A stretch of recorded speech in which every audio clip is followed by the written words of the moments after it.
Kung wala yung Send Money Protect, basa na yung unan ko sa luha. I am Giancarlo. I'm 25 years old. I'm currently working as a management and technical support assistant. I've been shopping online way back 2020 pa. And I've been having successful transactions naman na.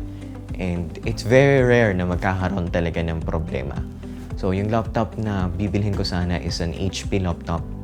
I did my best para ma-verify talaga that they are a legitimate store. Nandun na yung pakiramdam na naku, baka scam to. January 19, nung na-purchase ko yung, actually I can't say that it's purchase, nabayad ko na yung amount na hinihingi sa akin ni seller.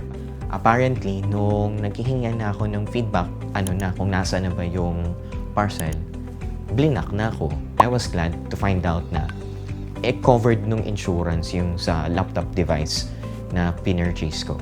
And then I submitted them online. Nagsend ako sa email ng job. So I had the things ready January 21.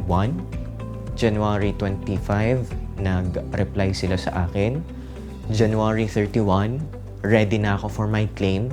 February 5 or 6, I was able to get back the money. Parang wow. Sa halagang 30 pesos, na ibalik sa'yo yung pera na nawala sa'yo because of that scam.